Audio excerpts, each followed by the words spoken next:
Good afternoon, my name is Sergeant Robinson. I'm going to be giving you guys a block of instruction on how to pack a summer packing list, okay? This is going to be the standard summer packing list.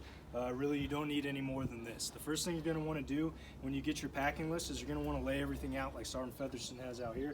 You're going to want to make sure that everything's rolled nice and neat, that nothing's out looking all crazy, and this way you can organize your stuff of how you want it, and then you verify, hey, I have everything on my packing list, I'm good to go. Okay, when you're packing your packing list, you want to make sure that you organize things in from bottom to top. So the first thing that we're going to pack is going to be the sleeping system.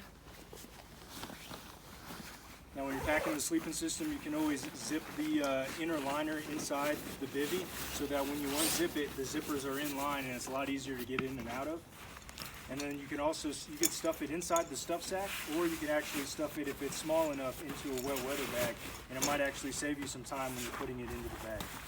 If you guys use the bottom zippers, it's a lot easier to make sure you guys clean those off. You're going to want to make sure all your zippers and buckles are clean, because it can actually cause, when it's really tight and you're really trying to stuff something in there, it can cause you guys to spend literally extra minutes on packing your sleep system, okay?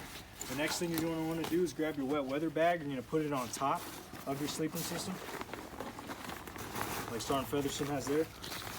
And then you're going to want to organize everything that's possible of getting wet. You're going to want to organize it from what you're not going to use until what you are going to use. So he's got a uniform he's going to put it at the bottom, because he won't use that until about day 4. He's got a whoopee he could stick down in there.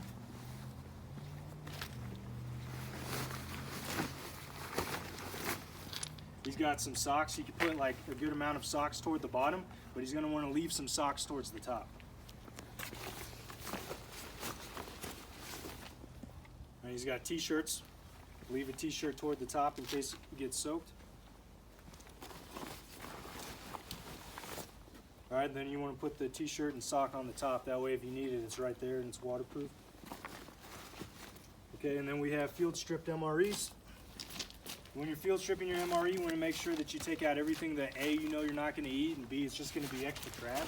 So there's like wrappers inside of MREs, okay? So there's a lot of that you can get rid of. You really don't want to be carrying around a bunch of extra trash and weight from the reason. Okay, the next thing you want to put in there is your hygiene kit and your weapons cleaning kit. You could also put these on the inner flap of your ruck. You just want to make sure that they're accessible somewhere when you need them. When you're done with everything in the wet weather bag, you're going to want to make sure you tie it off, okay? There's no point in having a wet weather bag if you leave it wide open so that water can just pool up and collect in there. Notice Sergeant Featherston's tying that middle zipper first and then the outer one. This is going to keep everything kind of compact and organized the way it's supposed to be, okay? Okay, the next thing we're going to worry about is the wet weather gear. The way I've always done the wet weather gear is I grab the poncho first, I put it inside one of the sustainment pouches, okay? You stuff it towards the bottom. And then the next thing I grab is the wet weather bottoms. And then finally the wet weather top on top of this, okay? It's organized in this way, that way if it starts raining, everything's accessible, it's right there in your sustainment pouch. And the first thing you're probably going to grab is your wet weather top. The next thing maybe the bottoms, and then maybe your poncho, okay? And then you have the other sustainment pouch where you can put the sandbags.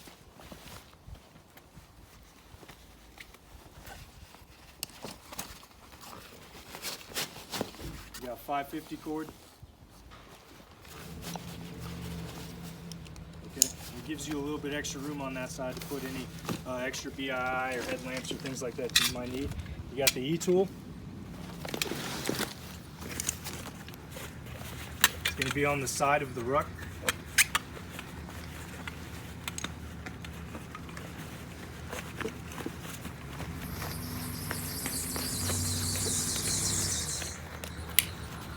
Everything that's packed in the ruck, you're going to want to make sure that you get all your straps taped up like Sergeant Brew has right here, okay?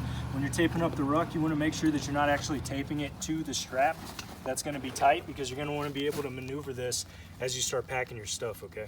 A lot of guys start taping it to this and then you're just having to break it every time, okay? You want to leave a little bit of slack on there, that way you have some maneuverability and adjusting the straps. You're going to want to tape up all the straps that are going to be a little bit too loose. When it comes to the back, you want to make sure that these are as tight as possible. These are called your load lifter attachments, okay? When you tighten this, it puts the straps closer to the frame of the ruck, meaning that your shoulders are closer to the frame of the ruck, okay? And then these straps right here ensure that the bag itself is actually close to the frame of the ruck, which is going to keep things from being pressured on your back, okay? And then all the straps are taped up like so. You're going to want to make sure that they give you a little bit of room so that you can adjust them. The way I've always done is you don't have to tape up the adjustable straps like these ones, but if you know that you're not going to use that much slack, then you can go ahead and do that. Okay, and if you have any questions, always refer to your team leader. He should be tracking all this as well. This concludes my block of instruction. Thank you.